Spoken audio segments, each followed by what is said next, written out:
আসসালামু আলাইকুম দর্শক, শুভেচ্ছা নিন। আপনাদের সবাইকে স্বাগত জানাচ্ছি আমি কনক সারোয়ার আজকের অনুষ্ঠানে।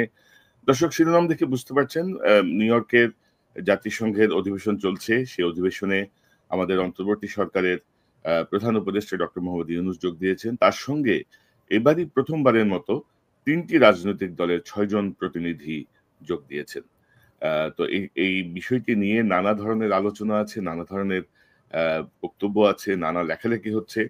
তো সব মিলিয়ে আজকে আমরা আমন্ত্রণ জানিয়েছি বিষয়টি নিয়ে কথা বলার জন্য। পাশাপাশি আরো ২-১ টা বিষয় আছে, এগুলো নিয়ে কথা বলবেন।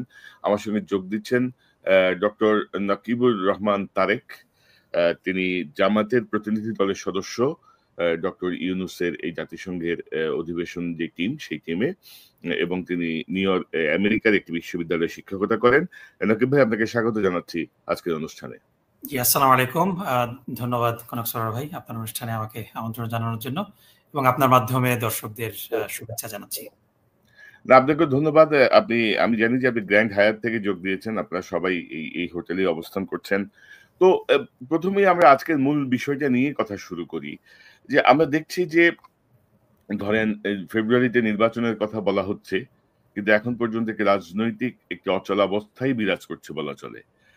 যে জামাত ইসলামী পিয়ার দাবি করে বসেছে। ইসলামিক দলগুলোর সঙ্গে একটা জোটগতভাবে একটি জোট গঠনের চেষ্টা চলছে। উম আন্দোলনের কর্মসূচি নিয়েও মাঠে আছে।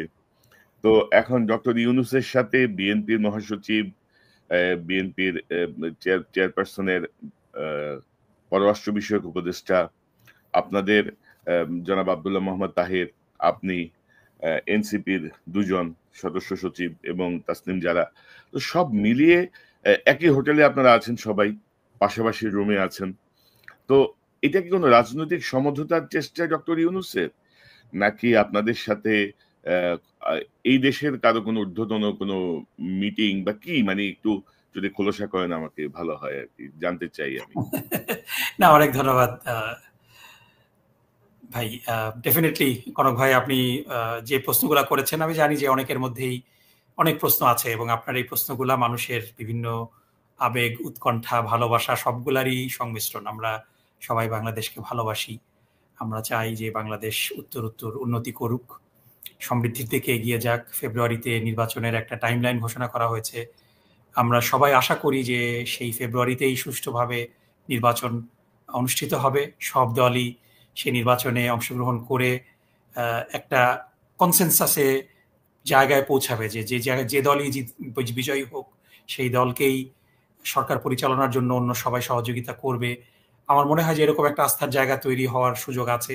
আমরা মনে করি যে সেটাই হওয়া উচিত। কিন্তু ডেফিনেটলি অনেক ধরনের আশঙ্কা হতেই পারে, অনেক ধরনের চিন্তাভাবনা হতে পারে। কিন্তু এই রিয়ালিটিটা হলো যে বাংলাদেশের যেই সমস্যা, বাংলাদেশের যেই রাজনৈতিক বাস্তবতা, বাংলাদেশের রাজনৈতিক যেই ভিন্ন মত, এটার সমাধান বাংলাদেশের মাটিতেই হতে হবে।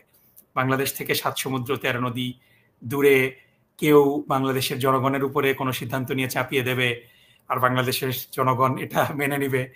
বাংলাদেশের জনগণকে এতটা আন্ডারএস্টিমেট করা মনে হয় ঠিক না, না, না, নকিব ভাই, ঠিক ওই প্রসঙ্গ না। ধরেন বাংলাদেশে ধরেন রাজনীতি এখন ধরেন বৈশ্বিক রাজনীতির সঙ্গে অনেকটা যুক্ত, বাংলাদেশের রাজনীতিও। সেই জায়গাটাতে ধরেন পৃথিবীর সকল দেশের নেতারা এখানে আছেন এই মুহূর্তে। সকল দেশের প্রতিনিধিরা আছেন। ওইটা একটা পার্ট। আর আরেকটা পার্ট হচ্ছে ধরেন বাংলাদেশে তো ধরেন এতটা ফ্রি সময়ও তো পাওয়া যায় না। মানে এখানে আপনারা আছেন একই হোটেলে, একই লবিতে, পাশাপাশি রুমে। তো কোনো কথাবার্তা কি হচ্ছে কিনা? কোনো আলোচনা ইতিমধ্যে হয়েছে কিনা বা হওয়ার কোনো সুযোগ আছে কিনা? মানে এটা যে একেবারে আনুষ্ঠানিক হইতে হবে এমন না। মানে এরকম কিছু চলছে কিনা আরকি? না, কথাবার্তা দেখা সাক্ষাৎ তো হচ্ছেই, কিন্তু এখানেও কিন্তু আমাদের স্কেডিউল গুলা খুবই প্যাকড। মানে খুব বেশি মানে এত বেশি ইভেন্ট এখানে হয় যে মেইন ইভেন্টের বাইরেও সাইড ইভেন্ট, তারপরে অনেক আপনি যেটা বললেন যে বিভিন্ন দেশের বাণিজ্যিক প্রতিনিধি, বিভিন্ন দেশের রাজনৈতিক প্রতিনিধি, তাদের সাথে বৈঠক, এগুলাতে কিন্তু অনেক সময় চলে যায়। সো ফ্রি টাইম যে খুব বেশি আছে তা না, বাট ডেফিনেটলি আপনি যাদের কথা বললেন যে রাজনৈতিক নেতৃবৃন্দ এবং উপদেষ্টা মণ্ডলী এবং সফরসঙ্গী যারা এসেছেন, বিভিন্ন পররাষ্ট্র মন্ত্রণালয়ের কর্মকর্তা, সবার সাথে দেখা হচ্ছে এবং একটা কর্ডিয়াল পরিবেশ। এবং গত ৫ই আগস্ট কিন্তু আমাদেরকে এই পরিবেশটা নিশ্চিত করেছে। আমরাও দেখেছি যে যখন ঐক্যমত কমিশনে মিটিং হয় তখন কিন্তু রাজনৈতিক নেতাদের মধ্যে হাসি ঠাট্টা, চা খাওয়া, এটা কিন্তু একটা সুন্দর দৃষ্টি এবং একটা মানুষের চোখ জুড়ানোর মতো একটা দৃশ্য। এবং এটাও এখানে হচ্ছে যে আমাদের সাথে খুবই কর্ডিয়াল পরিবেশে বিএনপির হুমায়ুন ভাইয়ের সাথে গতকালকে আমি পাশাপাশি বসে, আমি হুমায়ুন ভাইকে আগে ওভাবে ভালো করে চিনতাম না, মানে উই ইমিডিয়েটলি কানেক্টেড, অনেক বিষয় নিয়ে হাসি তামাশা করলাম, গল্প করলাম, খাওয়া দাওয়া নিয়ে যে খাওয়া পছন্দ হচ্ছে কিনা। ফখরুল সাহেব আমার আব্বার প্রতিমন্ত্রী ছিলেন, আপনারা জানেন যে তাকে তার প্রতি আমার অন্যরকম একটা শ্রদ্ধা আছে, এবং ফখরুল সাহেবের সাথেও অনেক বিষয় নিয়ে কথা হলো।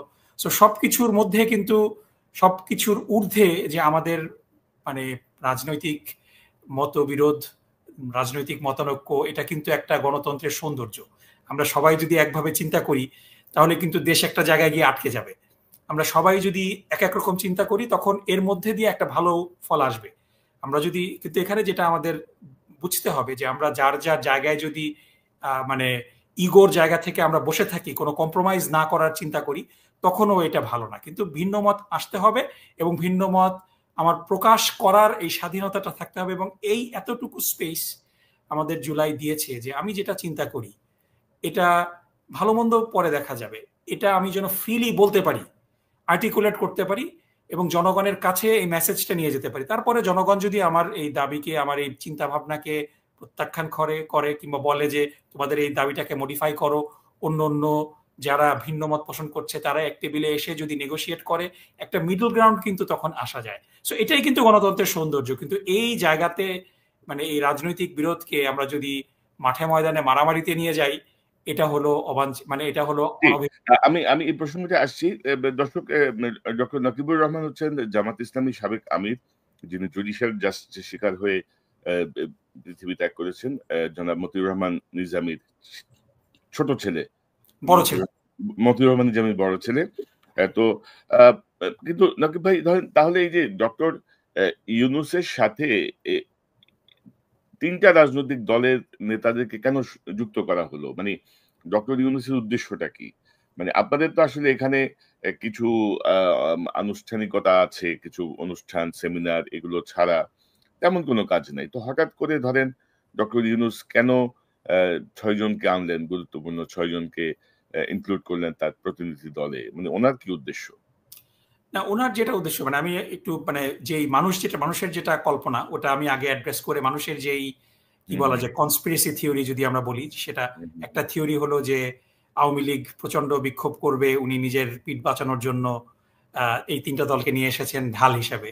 কিন্তু রিয়ালিটি হলো যে ডক্টর মোহাম্মদ ইউনূসকে, উনি যেহেতু রাষ্ট্রপ্রধান, ওনাকে এখানকার সিক্রেট সার্ভিস প্রোটোকল দেবে এবং এসএসএফ ওনাকে প্রোটেক্ট করবে। সো আওয়ামী লীগ যত চেষ্টাই করুক না কেন, ডক্টর মোহাম্মদ ইউনূসের 100 ইয়ার্ডের মধ্যে ওরা আসতে পারবে না, মানে ইটস ইম্পসিবল। সো ওই জায়গাটা চিন্তা করার কোনো কারণ নাই যে ডক্টর মোহাম্মদ ইউনূসের প্রোটেকশন দরকার, এজন্য তিনি রাজনৈতিক দলগুলোকে নিয়ে এসেছেন। এটা সম্পূর্ণভাবে একটা মানে ভুল বিবেচনা। মানে আমরা যদি এই বিবেচনাটা করি তাহলে পরে আমরা রাষ্ট্রীয় প্রোটোকল সম্পর্কে আমাদের ধারণা নেই, মানে এটাই আমাদের বলতে হবে যে কোনো জায়গায় ডিসরাপ্ট করার কোনো সুযোগ নেই। বাইরে আমেরিকাতে যদি তারা প্রত্যেক দিনই বিক্ষোভ করছে, পুলিশ একটা ব্যারিকেড পিকেট লাইন ড্র করে দিবে, ওখানটার পিছনে থেকে সারাদিন চিল্লাচিল্লি করুক, করে কিছু সেলফি তুলে যদি তাদের যে পেমেন্ট সেই পেমেন্ট আদায় করতে পারে, খারাপ কি? মানুষের কিছু ইনকাম হলো, আমরা এটাতে আপত্তি করব না। কিন্তু এখানে আমাদের রাজনৈতিক দলগুলোকে ঢাল হিসেবে ব্যবহার করার কোনো সুযোগ নেই। তাহলে কেন ডক্টর মোহাম্মদ ইউনূস আনলেন? সো আমেরিকাতে আপনারা দেখবেন যে একটা কন্টিনিউটি বলে একটা কনসেপ্ট আছে, যে মানে এটাকে বলা হয় যে প্রিজার্ভিং দ্য মেমোরি। সিনেটে 100 জন সদস্য, এবং 100 জন সদস্য কিন্তু একসাথে সবার টাইম এক্সপায়ার করে না, ওয়ান থার্ড করে, মানে 6 বছরের মেয়াদ সিনেটর, একজন সিনেটরের। প্রতি 2 বছর পর পর 1/3 সিনেটররা রি ইলেকশনের জন্য যান। এটার কারণ হলো বাকি 2/3 একটা মেমোরি প্রিজার্ভ করবে কন্টিনিউটির জন্য। এটা কিন্তু খুব গুরুত্বপূর্ণ। সো ডক্টর মোহাম্মদ ইউনূস কিন্তু খুবই একজন বিজ্ঞ ব্যক্তি এবং ডেফিনেটলি তিনি গত 1 বছরে অনেক কিছু করার চেষ্টা করেছেন। কিছু জায়গায় সাকসেসফুল হয়েছেন, কিছু জায়গায় সাকসেসফুল হননি, কারণ তিনি সেরকম সহযোগিতা পাননি। কিন্তু তার যেই সিনসিয়ারিটি, এটার প্রতি আমার যথেষ্ট শ্রদ্ধা আছে। কিন্তু এক্সিকিউশন নিয়ে তিনি কিছু ব্যক্তিদের উপরে, কিছু গোষ্ঠীর উপরে ভরসা করেছিলেন, তারা তাকে ফেল করেছে। সেই কমপ্লেন আমাদের থাকবে সবসময়।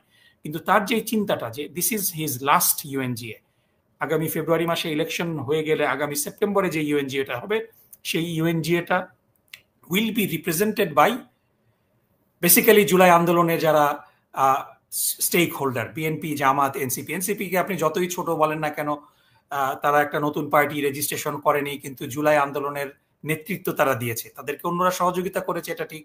তারা রাজনৈতিকভাবে বিভিন্ন রকম কিছু ব্লান্ডার করেছে, এটা ঠিক, কিন্তু credit needs to be given where credit is due. সুতরাং এনসিপি, বিএনপি এবং জামাত, হ্যাঁ ডেফিনেটলি বিএনপি কাগজে কলমে বড় দল, জামাত কাগজে কলমে অনেক ছোট দল ছিল, কিন্তু জামাত ইজ কামিং আপ, জামাতের জনপ্রিয়তা আস্তে আস্তে বাড়ছে। ডাকসু এবং জাকসুর পরে মানুষ জামাতকে নিয়ে ভিন্নভাবে চিন্তাও করছে। সো ডক্টর মোহাম্মদ ইউনূসের যে চিন্তা, যে সরকারি দল থাকুক, বিরোধী দল থাকুক, আগামী দিনগুলাতে এই দলগুলাই বাংলাদেশের ভবিষ্যৎকে একটা জায়গায় নিয়ে যাবে। সুতরাং তাদেরকে এই কন্টিনিউটির মধ্যে অন্তর্ভুক্ত করা। আমরা গতকালকে অংশগ্রহণ করেছিলাম খুব হাই লেভেল একটা মিটিংয়ে, সেটা হলো ইউএস বাংলাদেশ বিজনেস কাউন্সিল, বাংলাদেশে যে সমস্ত আমেরিকার বড় বড় ব্যবসা প্রতিষ্ঠান ইনভেস্ট করে। সো তারা কিন্তু একটা কমফোর্টের জায়গা দেখতে চায় তাদের ইনভেস্টমেন্ট কন্টিনিউ করার জন্য, কারণ কোথাও একটা রিলেশনশিপ তারা তৈরি করলে সেই রিলেশনশিপটা আবার অন্য কারোর সাথে তৈরি করতে কিন্তু তাদের একটা বেগ পেতে হয়, এবং পলিসিগুলো চেঞ্জ হয় কিনা, ড্রাস্টিক্যালি চেঞ্জ হয় কিনা, এটা কিন্তু চিন্তা করে তারা ইনভেস্টমেন্ট করার আগে। এবং সেখানে ডক্টর মোহাম্মদ ইউনূস সাহেব আমাদের 3 দলকেই বক্তব্য রাখার জন্য বলেছেন। সমস্ত ইনভেস্টরদের, ব্যবসা প্রতিষ্ঠানদের যারা অলরেডি ব্যবসা করছে, বাংলাদেশে ব্যবসা করতে আসতে চায়, তাদের বিভিন্ন দলের কাছে প্রশ্ন ছিল, ওয়ান অন ওয়ান আমরা কথা বলেছি। সো এর মাধ্যমে একটা কনফিডেন্স তারা পাচ্ছে যে দলগুলোর মধ্যে বিভিন্ন মতবিরোধ থাকতে পারে, কিন্তু একটা জায়গায় সবাই এক, যে বাংলাদেশের অর্থনৈতিক উন্নতি দরকার, অর্থনৈতিক সমৃদ্ধি দরকার, এবং পলিসিগত জায়গায় খুব বেশি মানে অর্থনীতিকে উন্নয়নের কন্টিনিউটির জন্য যেই জায়গাগুলো আছে, মানে এক্সিকিউশন ক্যান বি ডিফারেন্ট, কিন্তু আমরা যদি দেখি যে মূল জায়গাগুলোতে মুক্তবাজার অর্থনীতির কথা বলেন আপনি, তারপরে ইনভেস্টমেন্ট বান্ধব অর্থনীতির কথা বলেন, বাংলাদেশকে একটা $1 ট্রিলিয়ন অর্থনীতিতে রূপান্তর করা, মূল দলগুলার কিছু কর্মসূচিতে ভিন্নতা থাকতে পারে, কিন্তু মূলনীতিগুলা কিন্তু একই, যে বাংলাদেশের অর্থনীতিকে আরো সামনে এগিয়ে নিয়ে যাওয়া, আরো ইনভেস্টররা কিভাবে আসে, এই কনফিডেন্সটা ধরেন নকিব ভাই, ধরেন আপনাদের কনফিডেন্স বিল্ডিং এর একটা প্রচেষ্টা ভালো উদ্যোগ, কিন্তু আপনাদের মধ্যে যদি সমঝোতা না হয়, আপনারা যদি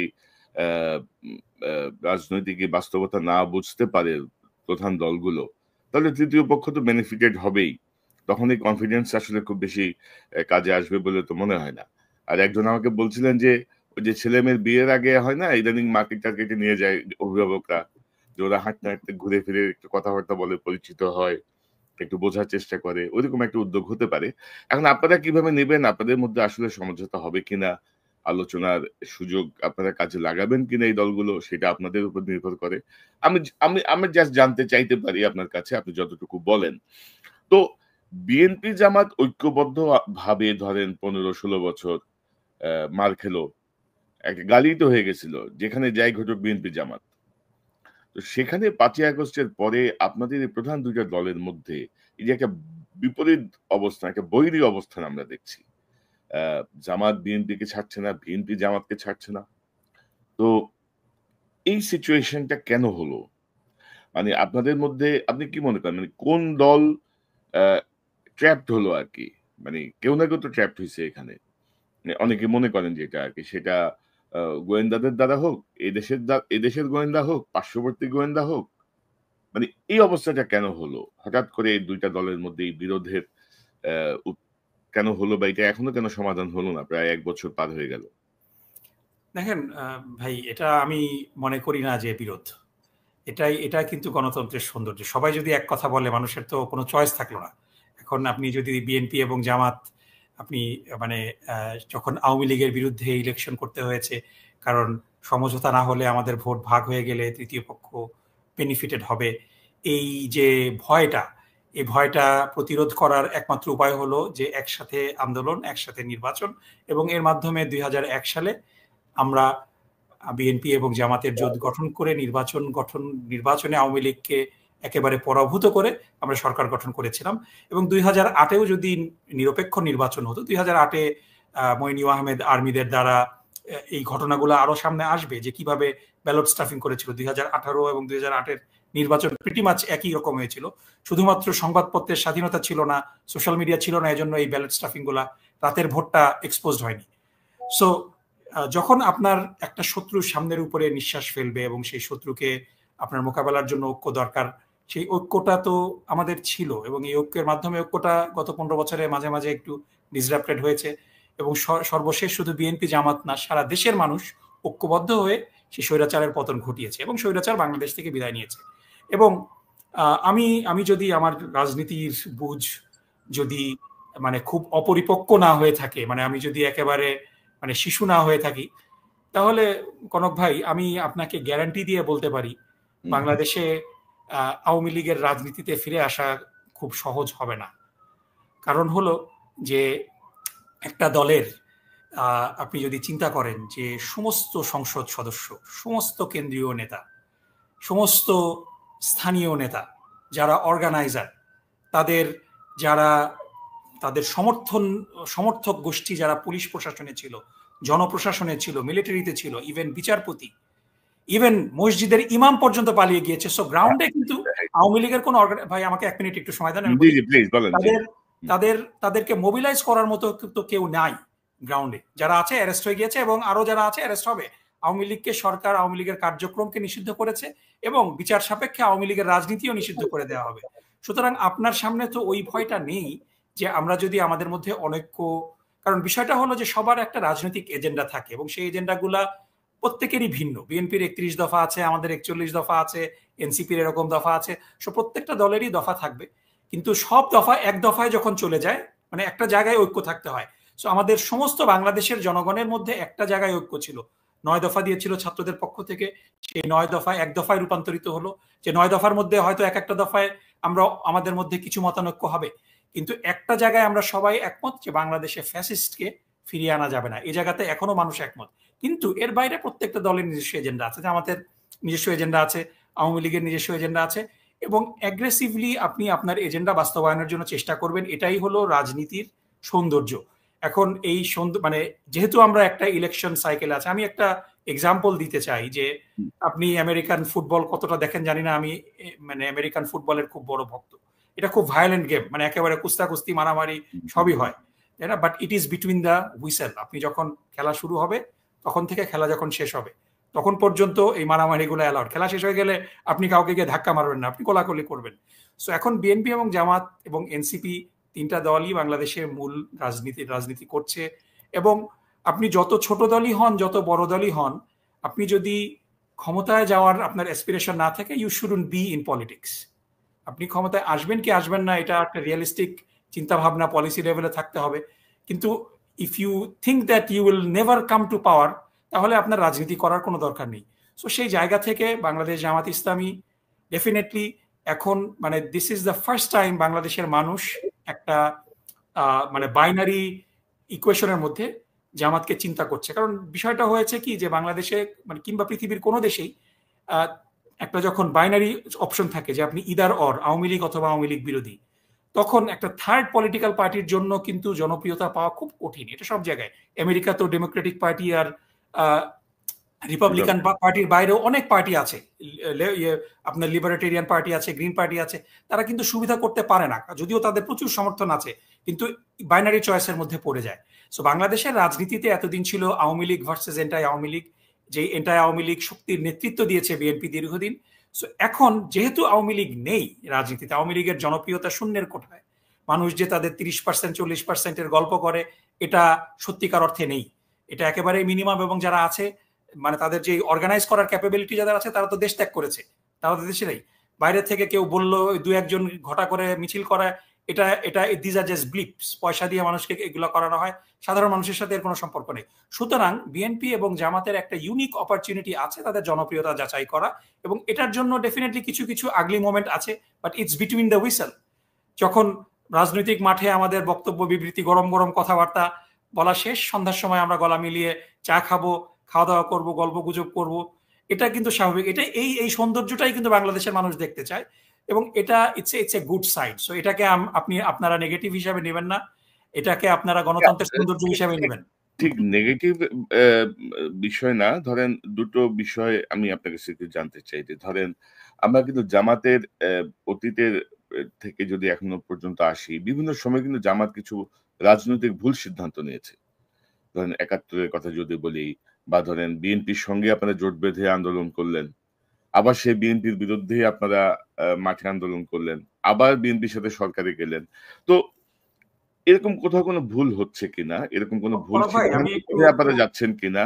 একটু এটা এখন এটা এখানে অনেকেরই প্রশ্ন। এটা যদি আপনি আমি নিশ্চয়ই এই জাতীয় প্রশ্নের না মুখোমুখি ডেফিনেটলি হয়েছেন। জি। It is a valid concern. বিষয়টা হয়েছে কি যে রাজনীতিতে আপনি যখন সিদ্ধান্ত নেন, আপনি সঠিক সিদ্ধান্ত নিচ্ছেন নাকি ভুল সিদ্ধান্ত নিচ্ছেন, এটার থেকে আউটকামটা কি হচ্ছে এটা হলো বিষয়। আপনি ভুল সিদ্ধান্ত নেওয়ার পরও অনেক সময় ইউ গেট লাকি যে আপনি আপনার বিজয় হয়ে যায়, তাই না? কিন্তু অনেক সময় আপনি সঠিক সিদ্ধান্ত নেওয়ার পরও ইন লং রান দেখা যায় যে আপনার সিদ্ধান্তটা আসলে সঠিক ছিল না। তখন মনে হয়েছিল সঠিক, ৫ বছর পরে গিয়ে দেখা যায় যে that was the biggest blunder. এখন বিষয়টা হলো যে রাজনৈতিক দল রাজনৈতিক সিদ্ধান্ত নিবে এবং রাজনৈতিক সিদ্ধান্ত যখন নেয় তখন সেই সময়ের পারিপার্শ্বিক বিষয়গুলোকে সামনে নিয়ে একটা সিদ্ধান্ত নেওয়া হয়। এবং কোনো রাজনৈতিক দলের উপরে কিন্তু আসমান থেকে ওহী নাজিল হয় না। তারা তাদের নিজস্ব চিন্তা চেতনা বিচার বুদ্ধি এবং পরামর্শের ভিত্তিতে সিদ্ধান্তটা নেয়, এবং সেই সিদ্ধান্তটা সঠিকও হতে পারে ভুলও হতে পারে, এবং এটার বিচারের দায় দায়িত্ব জনগণ নিবে।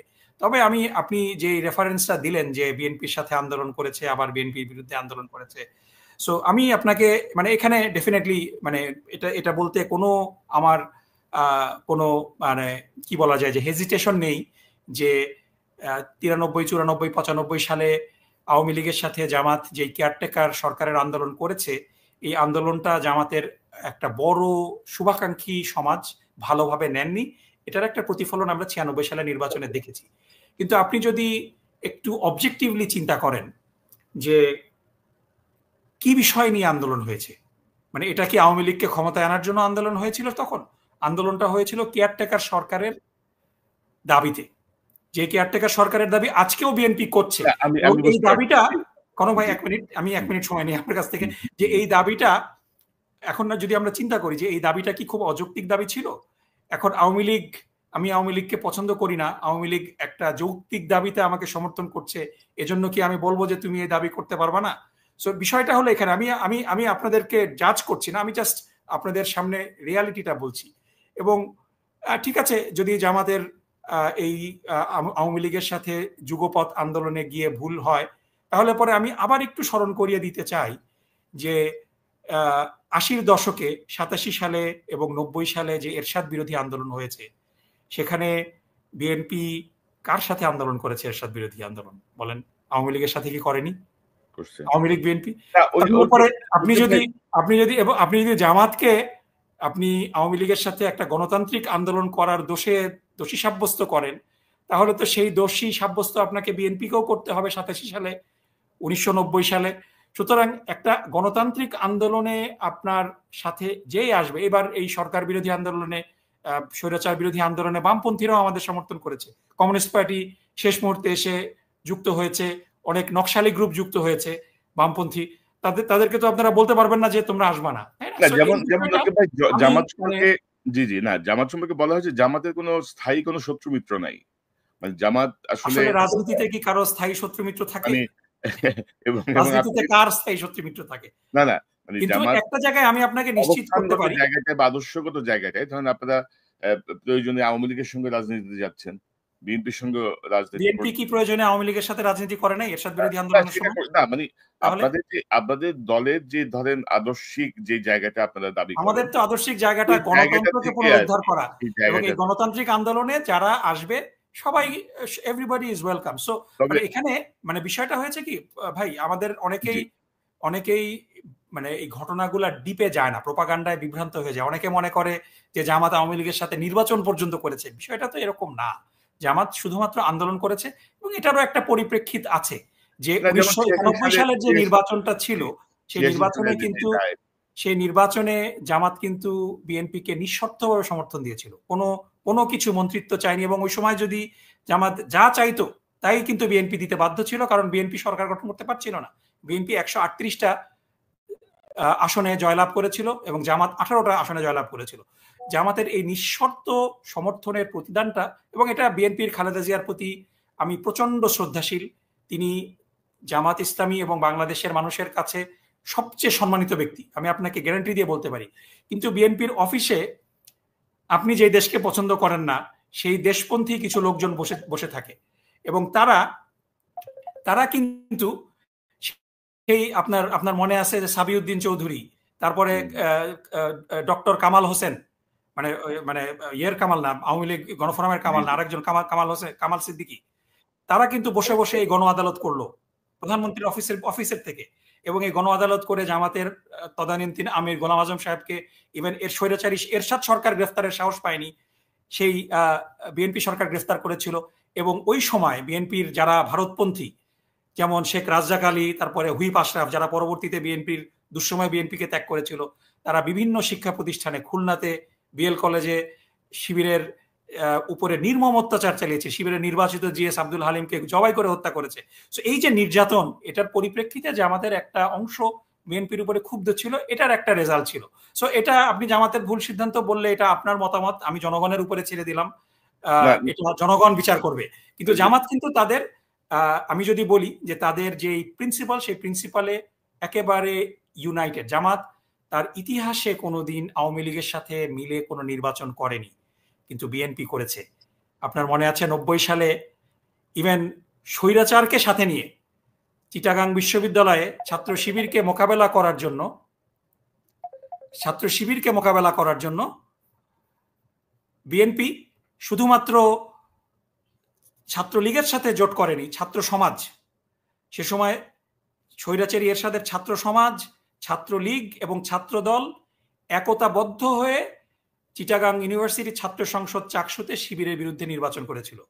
সো আপনার কিন্তু আতাতের ইতিহাস বিএনপির আছে, কিন্তু জামাতকে আপনি কখনো বলতে পারবেন না যে আওয়ামী লীগের সাথে আতাত করেছে। এটা আমি আনইকুইভোক্যালি বলতে পারি। না, বুঝতে পারছি না, বিএনপি জামাত বা ধরেন ছাত্র শিবির, ছাত্র দল, এদের মধ্যে বিভিন্ন দ্বন্দ্ব সংঘাত বিভিন্ন সময় ছিল, বিভিন্ন শিক্ষা প্রতিষ্ঠানে ছিল, মারামারি হয়েছে, আপনারাও কম মারেন নাই, আপনারাও কম মার খান নাই, মানে উভয় দলই সমান সমান। আপনি একতরফা চাপাই দিলেও হবে না, আপনারাও কম মারেন নাই, যেটা বিএনপি করেছে। তবে নকিব ভাই ধরেন মানে ৭১, ৮৬ বা ধরেন আমি যদি ৯৬ এর কথা বলি, এই যে ভুল ডিসিশন গুলো, তখন তো ধরেন আসলে চ্যাট জিপিটি ছিল না, রাজনীতিতে ভুল সিদ্ধান্ত নিতেই পারি, আপনি যে কথাটা বললেন, এখন আপনি চ্যাট জিপিটিতে সার্চ দেন আমি আসলে কি সিদ্ধান্ত নিতে যাচ্ছি। অর্থাৎ আমি বলতে চাচ্ছি যে এখন অনেক আপগ্রেডেড, এখন অনেক চিন্তা ভাবনা আপগ্রেডেড, এখন অনেক ট্যাক্টফুলি চিন্তা করে আমাদের কাছে সিদ্ধান্ত নিতে হবে, রাজনীতি আগের পর্যায়ে নাই। তো আমি একটি গুরুত্বপূর্ণ প্রসঙ্গে যেতে চাই যে বিএনপির অনেক নেতার কাছ থেকে আমরা শুনতে পাচ্ছি যে আওয়ামী লীগ বা জাতীয় পার্টি, বা আওয়ামী লীগ এবং জাতীয় পার্টি ছাড়া যদি নির্বাচন হয় তাহলে এটি গ্রহণযোগ্য নির্বাচন হবে না বিশ্বের কাছে। জামাতও কি এরকম মনে করে কিনা? এবং আরেকটি কথা ইদানিং ভাসছে যে আওয়ামী লীগের ভোটগুলো তাহলে কোথায় যাবে? কারণ আওয়ামী লীগের কেউ আবার বলেন যে আওয়ামী লীগের ভোটগুলো জামাতের বাক্সে যাবে, এরকম একটা ভিতরে কথাবার্তা চলছে। তো এই সব মিলায় আপনার কাছ থেকে একটু সংক্ষেপে জানতে চাই। হ্যাঁ, প্রথম কথা হলো যে আপনি দেখেছেন যে আওয়ামী লীগ নিষিদ্ধ করার যে দাবি, সেই দাবিতে সবচেয়ে বেশি সোচ্চার ছিল জামাত ইসলামী, এবং আওয়ামী লীগের রাজনীতি নিষিদ্ধ হয়েছে, এটা আমাদের একটা প্রাথমিক বিজয়। এবং জামাত যে ৫ দফা নিয়ে আন্দোলন করছে, সেই ৫ দফার পঞ্চম দফা হলো যে জাতীয় পার্টি সহ আওয়ামী লীগের সহযোগী যারা আছে তাদের রাজনীতি, তাদের এই অপরাজনীতি বাংলাদেশে চলবে না। সো এটা হলো আপনার প্রশ্নের উত্তর, যে ডেফিনেটলি আওয়ামী লীগ এবং জাতীয় পার্টির ব্যাপারে কোনো মার্সি নাই, তারা স্বৈরাচারের সহযোগী, তারা গুম খুনের সহযোগী, তাদের এই গুম খুনকে বিচারিক প্রক্রিয়ার মাধ্যমে তাদেরকে বিচারের কাঠগড়ায় দাঁড় করাতে হবে। সো এখানে আমি আপনাদেরকে আবার একটু মনে করিয়ে দিতে চাই যে বিএনপির, আমি খালেদা জিয়ার প্রতি শ্রদ্ধাশীল, বিএনপির অধিকাংশ নেতৃবৃন্দের প্রতি শ্রদ্ধাশীল, কিন্তু বিএনপির মধ্যে কিছু অংশ আছে যারা অন্য দেশের এজেন্ডা বাস্তবায়ন করে, তাদের কারণে কিন্তু স্বৈরাচারের পতন বিলম্বিত হয়েছে। তারা দীর্ঘদিন ধরে জামাতের সাথে একটা মানে কি বলা যায় যে জামাতকে কাজে লাগাবে কিন্তু জামাতকে অ্যাকনলেজ করবে না, এটা করলে নাকি আমেরিকা বিএনপিকে ক্ষমতায় আনবে না, এই কারণে কিন্তু স্বৈরাচারের পতন হতে আমাদের দেরি হয়েছে। তাদের মধ্যে কিন্তু এই মন মানসিকতা ছিল, যার কারণে আমরা যখনই আন্দোলন একটা পর্যায়ে চলে গিয়েছে তখন তাদের কেউ মনে করছে যে এটাতে জামাত বেনিফিটেড হবে, জামাতের সাথে আমরা খুব ক্লোজ হলে পরে পশ্চিমা বিশ্ব আমাদেরকে নেগেটিভ ভাবে দেখবে, আমাদেরকে ক্ষমতায় আসতে দিবে না। এই একই চক্র এখন বিএনপির বিভিন্ন জায়গায় বিএনপিকে বোঝানোর চেষ্টা করছে যে আওয়ামী লীগকে বাদ দিয়ে যদি নির্বাচন করি তাহলে তো পশ্চিমা বিশ্ব মেনে নিবে না। এখন এখানে আমাদের পরিষ্কারভাবে বলতে হবে, আনইকুইভ্যালি বলতে হবে যে বাংলাদেশের জনগণ যে সিদ্ধান্ত নেবে সেই সিদ্ধান্তটাই শেষ সিদ্ধান্ত। এই সিদ্ধান্তের ব্যাপারে XYZ দেশ খুশি হলো না অখুশি হলো এটা ডাজেন্ট ম্যাটার। সুতরাং স্বৈরাচারকে পুনর্বাসিত করতে হবে কাউকে খুশি করার জন্য, এই রাজনীতিটাই হলো ভুল রাজনীতি। এবং এখানে মানে আপনি মনে করেন না যে আওয়ামী লীগ জাতীয় পার্টি ছাড়া নির্বাচন যদি হয় সেটি অগ্রহণযোগ্য? বিষয়টা হলো কি যে জাতীয় পার্টি হলো একটা মানে জাতীয় পার্টি এত বেশি ইনসিগনিফিকেন্ট যে এটা ম্যাটার করে না। আমি কনক ভাই যাদের সাথেই দেখা হয় তাদেরকে প্রশ্নটা করি, আপনাকেও করব, যে আমি আমার জীবনে মানে আমি 7-8 বছর বয়স থেকে মানুষের সাথে মিশি, এখন আমার বয়স 48 বছর হয়ে গেছে, মানে আমি কমপক্ষে হলে মিলিয়নের উপরে মানুষের সাথে মিশেছি, মানে অ্যাটলিস্ট আরো বেশি হতে পারে। আমি এই মিলিয়ন মানুষের মধ্যে আজ পর্যন্ত জাতীয় পার্টির কোনো সমর্থক দেখি নাই। জাতীয় পার্টির নেতা দেখছি, হয়তো 2-1 জন কর্মীও দেখছি, সমর্থন কিন্তু দেখি নাই। আপনি কি দেখেছেন জাতীয় পার্টির কোনো সমর্থক আপনার জীবনে? এটা দেখা সম্ভব না, কারণ নাই, ইট ডাজন্ট এক্সিস্ট। জাতীয় জাতীয় পার্টির কোনো সমর্থক কিন্তু এক্সিস্ট করে না। আপনি দেখেন যে পেশাজীবীদের মধ্যে জাতীয় পার্টির কোনো প্রতিনিধিত্ব নাই, ছাত্রদের মধ্যে কোনো প্রতিনিধিত্ব নাই, কিন্তু হঠাৎ করে ইলেকশন হলে পরে তাদেরকে কিছু সিট গিফট করা হয়। সো জাতীয় পার্টি হলো বাংলাদেশে রর একটা পণ, এবং আওয়ামী লীগ বিএনপির পন্থী লোকজনকে ছুটিয়ে নিয়ে এসে কোনো কোনো এলাকায় তাদেরকে নির্বাচিত করে। সো এই খেলাটা খেলতে দেওয়া যাবে না বাংলাদেশে। জাতীয় পার্টির এই যে গতকালকে ইনোভেশনের জরিপ প্রকাশ পেল, জাতীয় পার্টির সমর্থন কত % আপনি দেখেছেন?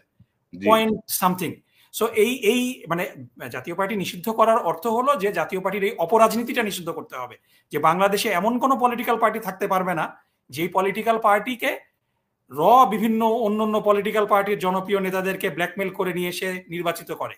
এই ব্যবস্থা বাংলাদেশে চিরতরে কবর দেওয়া হয়ে গিয়েছে। আর দ্বিতীয় পয়েন্ট হলো যে আওয়ামী লীগের ভোটের কি হবে? ভাই, আওয়ামী লীগের যে 30%, 25%, 20% যেই পার্সেন্টেরই ভোটের কথা বলেন, এটার সত্যিকার অর্থে কোনো প্রমাণ কি আছে? আওয়ামী লীগের লোকজন, আপনি 70 সালের নির্বাচনের কথাও যদি ধরেন, যেখানে বিপুল ভোটে আওয়ামী লীগ বিজয় লাভ করেছে, আমি 70 সালে ভোট দিয়েছে এরকম যত মানুষকে চিনি, প্রত্যেকেই খুব গর্ব করে দাবি করে যে আমি 10টা ভোট দিয়েছি, 50টা ভোট দিয়েছি, একজনকে আমি ইভেন 100 ভোট দিয়েছি শুনেছি। এবং এই ফলস ভোট দেওয়া, নির্বাচন ম্যানিপুলেট করা, এটা আওয়ামী লীগের ডিএনএ। সুতরাং বিভিন্ন নির্বাচনে আওয়ামী লীগ আসলে যা ভোট পেয়েছে এটা তাদের আসল জনপ্রিয়তা কিনা টাইম উইল টেল। এবং দ্বিতীয় বিষয় হলো যে একটা বিশাল অংশের মানুষ আওয়ামী লীগের যে অপকর্ম, দুর্নীতি, এই খুন গুমের ইতিহাস জানতো না। কোনো সুস্থ মানুষ এটা জানার পরে আওয়ামী লীগকে কিভাবে সমর্থন করে? এরপরে আর একটা লেয়ার হলো যে এরপরও কিছু মানুষ অন্ধ থাকে, এবং এই অন্ধ লোকজনকে ভোট কেন্দ্রে তো আপনার আনতে হবে। ভোট কিন্তু অটোমেটিক না। আপনি যদি দিল্লি থেকে ফোন করে বলে দেন, কিংবা কি বলে আপনার টেলিগ্রামে বক্তৃতা দিয়ে দিয়ে বলেন যে ভোট দিয়ে আসো, it's not gonna work like that. আমি আপনাকে সিম্পল এক্সাম্পল দিই। বাংলাদেশে আমি একবারই ভোট দিতে পেরেছিলাম, কারণ আমি তো গত 20 বছর বাংলাদেশে যেতে পারি না। যখন আমি ঢাকা কলেজে পড়তাম, ঢাকা কলেজ ছাত্র সংসদ নির্বাচন ইন্টারমিডিয়েটের সময়, আমার বেস্ট ফ্রেন্ড যার সাথে ক্লাস 1 থেকে পড়েছি, সে পর্যন্ত আমাকে দিনে 10 বার ফোন দিত যে দোস্ত ভোট দিতে ভুলিস না। And that's the reality. আপনার যত কাছের মানুষই হোক, ভোট কেন্দ্রে কিন্তু তাকে নিয়ে যেতে হবে।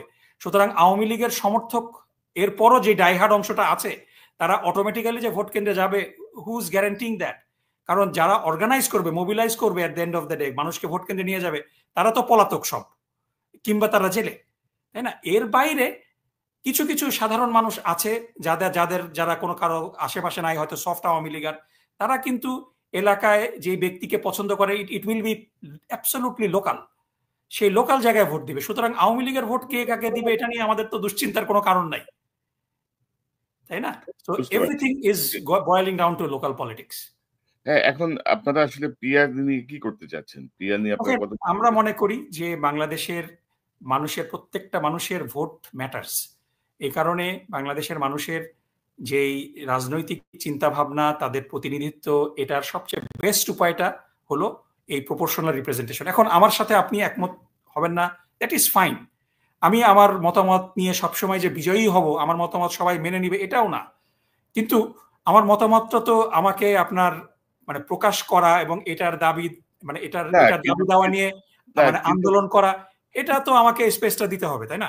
না, কিন্তু নকিব ভাই, ধরেন আমি তো আমার প্রতিনিধি নির্বাচনের অধিকার রাখি, কাকে আমি নির্বাচন করছি। তো আমি পিআরে গেলে তো আমি আবার সেই অধিকারটা পাচ্ছি না। কিন্তু না, এই জায়গাটাতেই মিসকনসেপশন আছে। মিসকনসেপশনটা হলো যে উচ্চকক্ষে পিআর এর ব্যাপারে তো সবাই সম্মত ছিল। না, সবাই আপনারা এখনো হঠাৎ কিন্তু করে বিএনপি সম্মত না। আবার হঠাৎ না বিএনপিও শেষ মুহূর্তে নিমরাজি ছিল বোধহয়।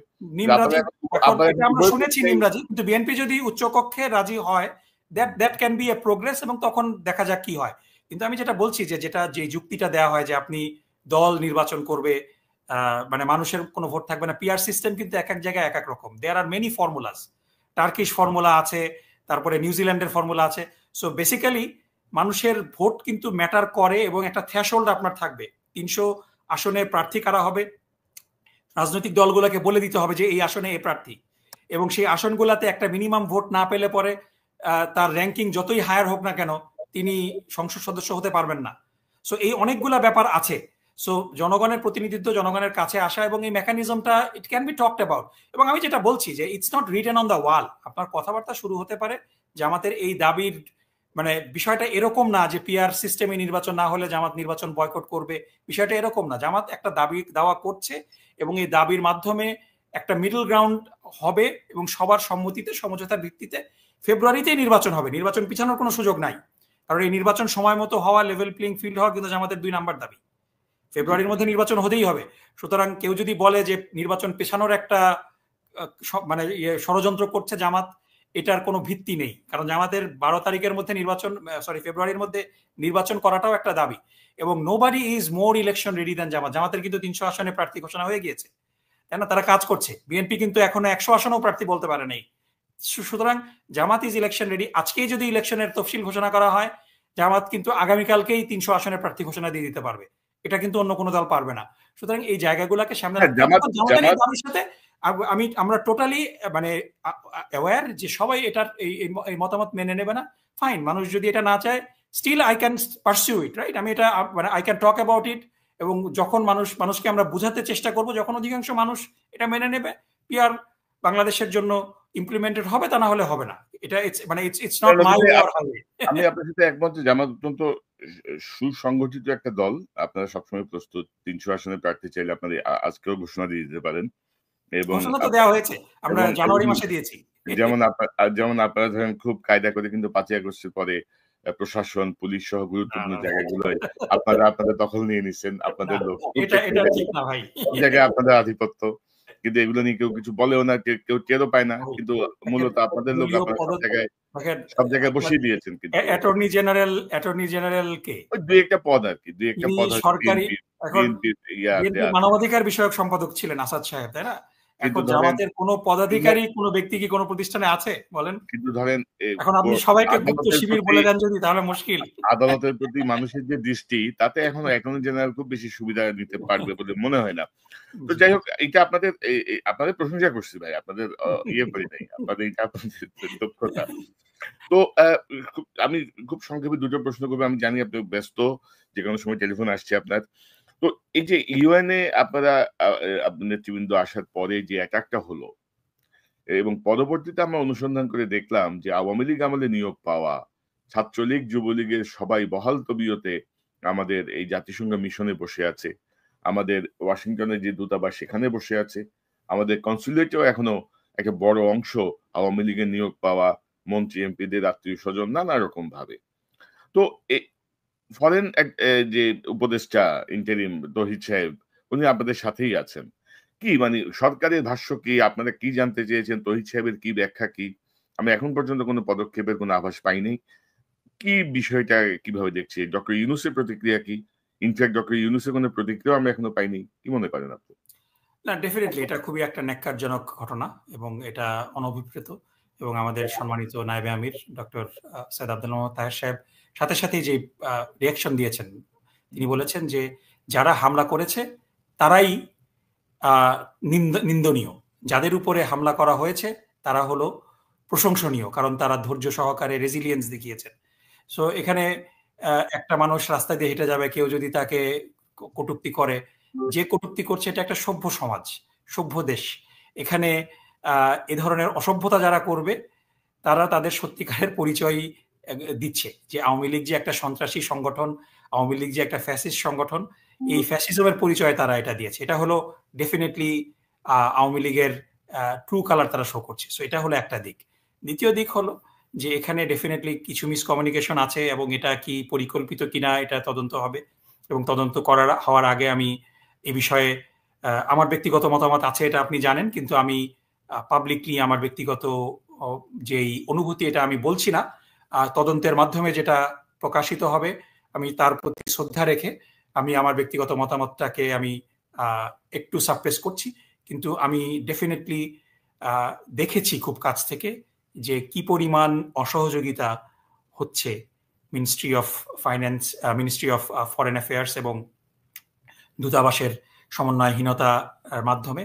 এবং আমি বলতে পারি যে প্রধান উপদেষ্টার সাথে আমাদের যতগুলা ইন্টারাকশন হয়েছে তিনি খুবই সংক্ষুব্ধ এই বিষয়টা নিয়ে, এবং তিনি এই বিষয় নিয়ে সঠিক তদন্তের আশ্বাস দিয়েছেন। সো আমরা অপেক্ষা করি যে তদন্তে কি আসে, কারণ এই বিষয়টা খুবই অনভিপ্রেত এবং এটা কোনো এক্সকিউজ নেই।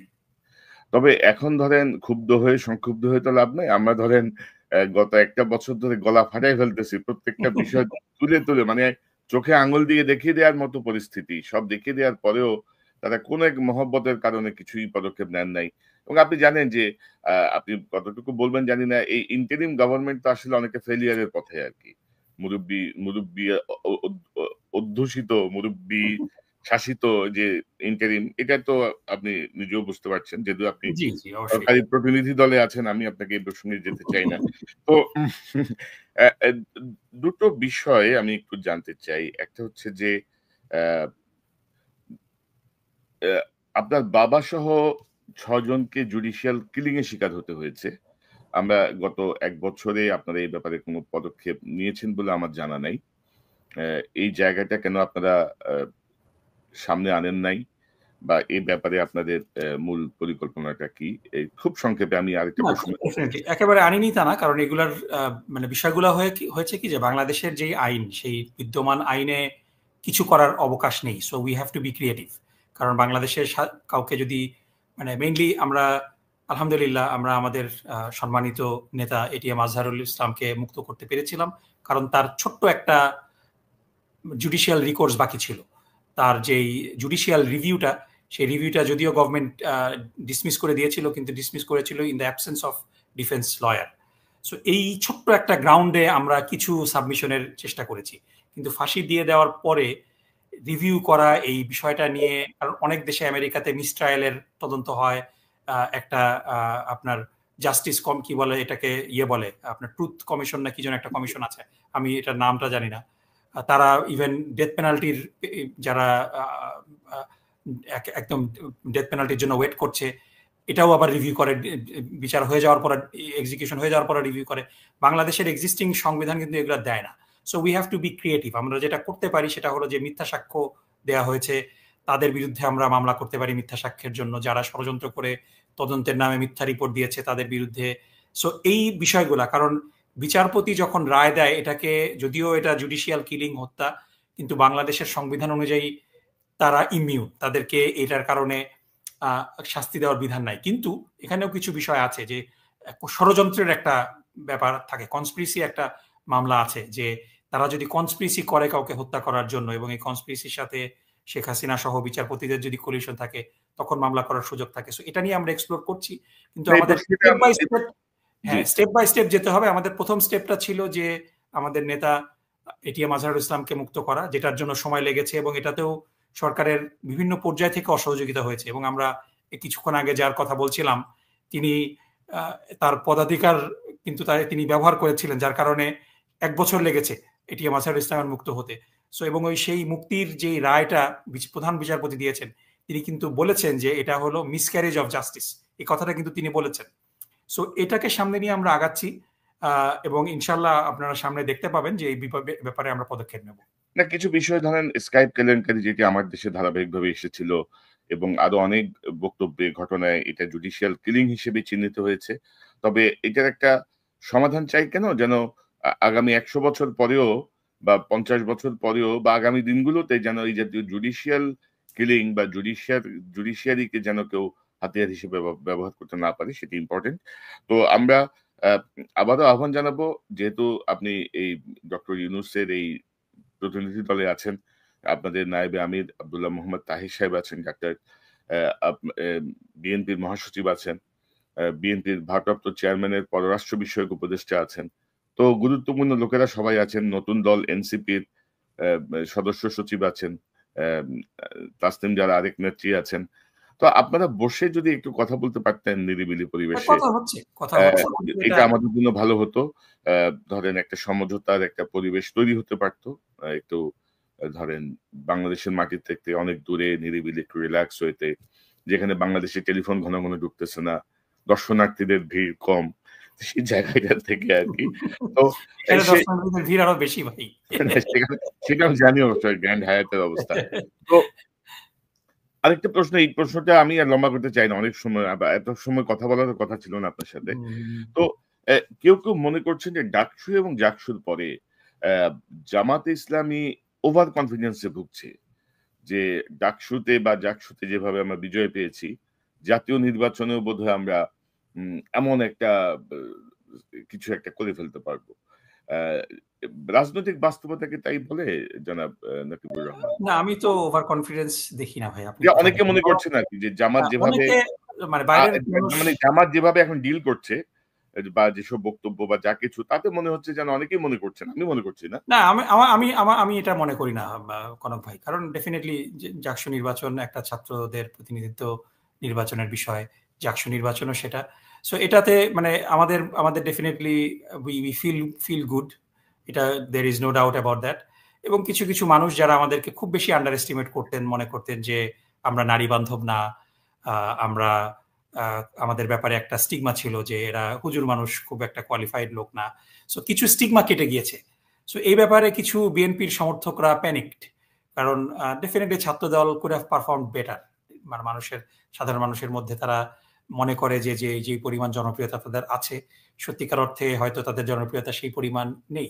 সো মানে it's a reality check for some people, এবং বিএনপির যারা রাজনীতি করে তাদের জন্য এটা একটা মানে লেসন হতে পারে যে ডেফিনেটলি তারা বলতে চায় যে তারা প্রিপেয়ার্ড ছিল না। জাতীয় নির্বাচনের জন্য কি বিএনপি প্রিপেয়ার্ড?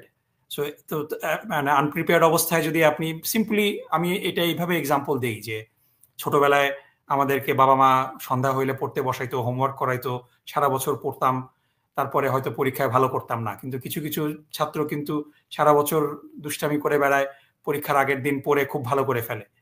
কিন্তু আপনি কিন্তু প্রত্যেকবার এটা পারবেন না, এট সাম পয়েন্ট আপনি ইট উইল ক্যাচ আপ। মানে আপনি অল্প পড়ছেন ওই জিনিস, মানে তার মানে আপনার নলেজটা কমপ্লিট হয় নাই, আপনার ওই পড়ার প্রস্তুতি কমন না পড়লে আপনি হেরে যাবেন। তো বিষয়টা হলো এটা যে আপনি ওভার কনফিডেন্স, তো আপনাকে, আমরা যদি ওভার কনফিডেন্ট হয়ে যাই তাহলে তো এটা আমাদের পতনের কারণ হয়ে যাবে। We have to be humble, we have to take the reality. কিন্তু অ্যাট দ্য সেম টাইম মানে বিএনপিকেও এটা আমি আমার definitely I really want to see BNP progress, যে তারা যদি অপ্রস্তুত থাকে, এখনো জানে না তারা কে ক্যান্ডিডেট কোন এলাকায়, মানে প্রত্যেক ক্যান্ডিডেট এলাকায় কাজ না করে তারা মানে পীরের দরবারে ঘুরে বেড়াচ্ছে, তাই না? সো আপনি যদি আবার ডাকসুর মতো বলেন যে 10 দিন আগে প্রার্থী ঘোষণা করছি, এরা এত ভোট পাইছে, 5,000 ভোট পাইছে, এটাই তো অনেক। সো আপনাকে জাতীয় সংসদ নির্বাচনেও কিন্তু একই কথা বলতে হবে, কারণ জাতীয় সংসদ নির্বাচনের সময় কিন্তু খুব বেশি নাই। আপনি 4 লাখ ভোটারের কাছে আপনার যেতে মিনিমাম 3 মাস সময় লাগে, মিনিমাম, আপনি যদি সত্যিকার অর্থে রিচ আউট করতে চান, with 10,000 15,000 of your volunteers. So আপনার ভলান্টিয়ারকে কি কিছুই জানেন না, আপনি ইলেকশন করবেন, মনে করবেন যে মানুষের ঠেকা পড়ে গেছে, মানুষ আপনাকে ভোট দিবে। Things might not be that way. So এটাই, এখানে ওভার কনফিডেন্সের কিছু নাই। এটা মানুষ ভোট দিবে, মানুষ ভোট দিলে যাকে ভোট দিবে সে নির্বাচিত হবে, মানুষ যাকে ভোট দেবে না সে নির্বাচিত হবে না, এটাই রিয়ালিটি। জি, আমিও আপনার সঙ্গে একমত যে ধরেন জনগণ যাকে ভোট দেবে সেই নির্বাচিত হবে, কিন্তু রাজনৈতিক দলগুলোর পারস্পরিক বিরোধ বা পারস্পরিক ভুল বোঝাবুঝিতে যেন ফ্যাসিজম যেন ফিরে না আসে, পতিত হাসিনা বা তার সমর্থকরা যেন কোনো সুবিধা না নিতে পারে, আমাদের কনসার্ন ওইটাই। ব্যক্তিগতভাবে বাংলাদেশে কে রাষ্ট্র ক্ষমতায় আসলো জনগণের ভোটে, সেটা নিয়ে আমার কোনো মাথা ব্যথা নেই। জনগণ যাকে চাইবে সেই ক্ষমতায় আসবে। আর আপনি যেটি বলছিলেন এবারে ডাকসু নির্বাচনের প্রেক্ষিতে আমাদের বাংলাদেশ ইসলামী ছাত্র শিবিরের যে গঠনতন্ত্র, সেটি যদি আপনারা সংশোধন না করেন, তাহলে কিন্তু আপনারা ভবিষ্যতে কিন্তু না, এখানে আমি একটু আপনাকে বলি, জটিলতায় কিন্তু আপনারা পড়বেন, কারণ আপনাদের আমি 1 মিনিট একটু যদি আপনি সময় দেন। যে জিনিসটা হলো যে আমার মানে ড্রয়িং রুম, আমি কি রঙের সোফা দিব, কি রকম বালিশ দিব, এটা যদি আরেকজন আমাকে বলে দেয়, মানে এটা এটা এটা কিন্তু অনধিকার চর্চা। সো আমার সংগঠন আমি কিভাবে চালাবো এটা আমার বিষয়, কিন্তু বিষয়টা হলো যে এটা আপনাকে মনে রাখতে হবে যে আমাদের সংগঠনের যেই গঠনতন্ত্র, যেই আপনার কি বলা যায় যে মেকানিজম, যার যার মাধ্যমে আমরা অলমোস্ট ছেকে ছেকে মানুষ আনি, এরপরও দেখা যায় যে এত এত মানে ভ্যালিডেশন, এত মানে কি বলা যায় যে কঠিন কি বলা যায় ভেটিং এর পরেও দেখা যায় যে বেশ কিছু মানুষের মধ্যে নৈতিক অবক্ষয় কিন্তু আমরা দেখতে পাচ্ছি। সো আপনি যদি এটাকে আরো রিল্যাক্স করতে বলেন তখন কিন্তু এই প্রবলেমটা আরো বেশি হবে। হ্যাভিং সেইড দ্যাট, যে আমরা আমাদের মানুষদেরকে নিয়েই, আমাদের দলের যারা সদস্য, আমাদের দলের যারা লিডার, তাদেরকেই আমরা নিয়ে সমাজ গঠন করার চেষ্টা করছি, এটা তো না, সমাজ তো সবার জন্য।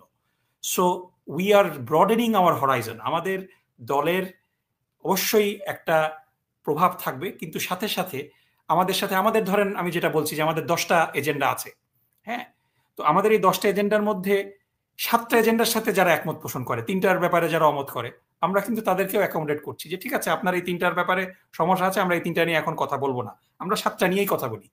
আরেকজন আরো আসলো, সে বললো যে না আমার 6টা নিয়ে ওকে, আমি 4টা নিয়ে আপনাদের problem, okay let's let's draw a common ground, আমরা 6টা নিয়ে সামনে আগাই। এভাবে কিন্তু আপনি আপনার মানে কোয়ালিশনটা ব্রডেন করেন, এবং এটার একটা আমরা চেষ্টা দেখেছি ডাকসুতে, এবং এটা আমরা কন্টিনিউ করব। আমরা সবাইকে নিয়ে চলবো, এবং দেশের উন্নতির জন্য যারা কন্ট্রিবিউট করতে চায় তারা যদি আমাদের উপরে আস্থা রাখে, আমরা তাদেরকে কাজে লাগাতে চাই। এটাই কিন্তু আমাদের অ্যাপিল। আমাদের সবগুলা বিষয়ে আপনার একমত হতে হবে না। আমার গঠনতন্ত্রে 10টা বিষয় আছে, এই 10টা বিষয়ের মধ্যে আপনি যদি 6টা বিষয় নিয়ে একমত হন, আমরা আপনার সাথে কাজ করতে রাজি। কিন্তু সমস্যা আপনি যদি আমাকে বলেন যে গঠনতন্ত্র চেঞ্জ করে ওই 4টা বিষয় বাদ দাও, দ্যাটস প্রবলেমেটিক। না, আমি কিন্তু ধরেন গঠনতন্ত্রের ব্যাপারে খুব বেশি জানি না শিবিরে, যতটুকু আমাদের গঠনতন্ত্রের উদ্দেশ্য লক্ষ্য হলো আল্লাহর সন্তুষ্টি অর্জন করা না, কিন্তু আলটিমেটলি। এটা থেকে তো আমরা পিছু হব না। না, কিন্তু ধরেন আপনাদের ছাত্র শিবিরের সাবেক সভাপতি, বর্তমানে এবি পার্টির চেয়ারম্যান মঞ্জু ভাই আমার চ্যানেলে আসছিলেন সাক্ষাৎকারে, তিনি এই প্রশ্নগুলো উত্থাপন করেছেন, এই বিষয়গুলো নিয়ে দেখেন আলোচনা মঞ্জু ভাই করেছেন। যদি খুব হাইলি সাকসেসফুল হতেন তাহলে ধরেন মঞ্জু ভাইয়ের কথাগুলো আমরা মেনে নিতাম, কিন্তু মঞ্জু ধরেন ভাইয়ের সাথে কি কারণ ধরেন এই আছে? যে সাদিক না, জাকসুর ভিপি কে তো ধরেন কদিন পরে বিশ্ববিদ্যালয়ে যে রবীন্দ্র জয়ন্তী, নজরুল জয়ন্তী বা অন্যান্য উৎসব হবে, সেগুলো থাকতে হবে।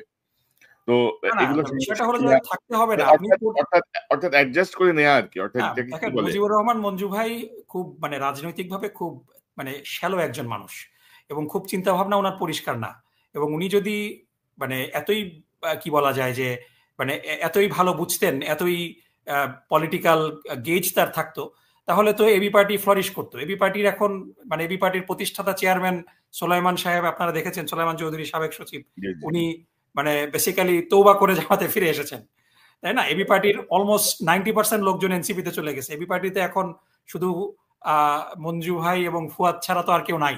সো 2জন ব্যক্তি সর্বস্ব লোক। সো তার কথা সে কি বললো না বললো এটাতে কিছু আসে না। আপনি দেখেন গত পরশুদিন ক্যাম্পাসে প্রথম বহুদিন পরে একটা বেশ বড় ব্যান্ড শো হয়েছে, কনসার্ট হয়েছে, শিবির তো বাধা দেয় নাই। সো আপনি রবীন্দ্র জয়ন্তী করেন, নজরুল জয়ন্তী করেন, যা খুশি তাই করেন, আমার তো কোনো সমস্যা না। আমি হয়তো ওখানে ওইভাবে অ্যাক্টিভলি পার্টিসিপেট করবো না। আমি কিন্তু বলছি না যে শিবির বাধা দিবে, আমি কিন্তু বলছি না যে শিবির এগুলো চাইবে না। আমি বলছি যে আপনাদের যে বিধিবদ্ধ যে নিয়মগুলো আছে, সেই নিয়মগুলোকে হয়তো আপনাদেরকে এখন এই যুগোপযোগী নিয়ম শিথিল করলে তো আমাদের যে কোয়ালিটি ওটা আমরা মেনটেন করতে পারবো না। আমাদের বিষয়টা হলো যে আমাদের নিয়ম শিথিল, আমাদের সদস্যদের জন্য নিয়ম আমরা আরো কঠোর করব, কারণ এর মাধ্যমেই আমরা এমন মানুষ তৈরি করব যারা কোনো লোভ লালসার দ্বারা আকৃষ্ট না হয়, তাই না, কম্প্রোমাইজ না করে। এটা অনেক লম্বা বিতর্কের বিষয় হয়ে যাবে। হ্যাঁ, ওই জায়গাতেও আমাদের কম্প্রোমাইজ নেই, কিন্তু বিষয়টা হলো যে আমাদের সাথে কাজ করার জন্য আমাদের দলের সদস্য হওয়াটা তো নেসেসারি না। আমরা সবাইকে নিয়ে কাজ করতে চাই। আমাদের কিছু কর্মসূচির সাথে যদি আপনি একমত হন, আমাদের সাথে আপনারা আসেন, আমরা আপনাকে কাজে লাগাবো। এটাই হলো আমাদের কথা। সো আপনার তো আমাদের জামাতের নেতা হওয়াটা জরুরি না, জামাতের সদস্য হওয়াটা জরুরি না। যারাই দেশকে উন্নতির দিকে নিয়ে যেতে চাবেন আমরা তাদেরকে নিয়ে কাজ করবো ইনশাআল্লাহ। না, তো দেখা যাক কি দাঁড়ায়। জনগণই সকল বিষয়ে চূড়ান্ত সিদ্ধান্ত নেবে। জনাব নকিবুর রহমান, আপনাকে অসংখ্য ধন্যবাদ। আপনার ব্যস্ততার মধ্যে সময় দিয়েছেন। তবে আমি আবারও বলবো, আসেন আপনারা একটা সমঝোতায় বসেন, একটা শান্তিপূর্ণ সমাধানের দিকে যাক। কারণ নির্বাচনের বাকি আছে আর কয়দিন? অক্টোবর, নভেম্বর, ডিসেম্বর, জানুয়ারি, 4 মাস। তো এই 4 মাসের মধ্যে কোনো আভাস এখনো বুঝতে পারছি না। আমরা চাই না তৃতীয় পক্ষ সুবিধা নিক। আমরা চাই ইনশাআল্লাহ হবে না। গণতান্ত্রিক ভাবে একটি নির্বাচিত সরকারের বাংলাদেশ পরিচালনা করুক। আপনাকে অসংখ্য ধন্যবাদ। নিশ্চয়ই আমরা নিকট ভবিষ্যতে আবারও কথা বলব। বিশেষ করে শিবিরের প্রসঙ্গটা নিয়ে আমি একটা ডিবেট করতে চাই যে আসলে কোনো সংস্কার প্রয়োজন কিনা বা কি হতে পারে। আমাদের জাস্ট আমি এটা শেষ করি যে সংস্কার আমরা কন্টিনিউয়াসলি করছি, কিন্তু we will change everything at hour terms. আমাদেরকে মানে তৃতীয় পক্ষ বলে দেবে, মানে ওই যেটা বললাম যে আমার ঘর আমি কিভাবে সাজাবো এটা আমার সিদ্ধান্ত, এটা যদি অন্য কেউ বলে দেয় এটা কিন্তু অনধিকার চর্চা। না, সেটা ঠিক আছে। পাশাপাশি কোন ধরনের কন্ট্রাডিক্টরি কিছু আমরা চাই না আরকি। আমরা চাই যে অবশ্যই মানে there is no contradiction। জি। ওইটাও একটা গুরুত্বপূর্ণ বিষয়। জনাব নকিব ভাই, আপনাকে অসংখ্য ধন্যবাদ। আবারও কথা হবে। ধন্যবাদ ভাই। আসসালামু আলাইকুম। ওয়ালাইকুম আসসালাম। দর্শক, আমি দুঃখিত, আমার লাইট একটু সমস্যা করছে, আপনারা বুঝতেই পারছেন। তো দর্শক, আমরা এই আলোচনা এখানেই শেষ করব। নিশ্চয়ই আপনি এই আলোচনার মর্মার্থ উপলব্ধি করতে সক্ষম হবেন। ডক্টর ইউনূস যে উদ্দেশ্যেই আনেন, ওনার মাথায় যাই থাকুক, যে পরিকল্পনাই থাকুক, ৩ টি দলের গুরুত্বপূর্ণ ৬ জন মানুষ একই হোটেলে আছেন। আমার মনে হয় যে যদি রাজনৈতিক সদিচ্ছা থাকে, দেশপ্রেম থাকে, নিশ্চয়ই তারা বসে তাদের মধ্যে যেই বিরোধ চলছে, তাদের মধ্যে যে ভুল বোঝাবুঝি বা যে জায়গাগুলোয় রাজনীতি বলি বা কি বলবো, এক ধরনের আ দূরত্ব তৈরি হয়েছে, সেটি তারা ঘুচিয়ে নেয়ার জন্য চেষ্টা করবেন।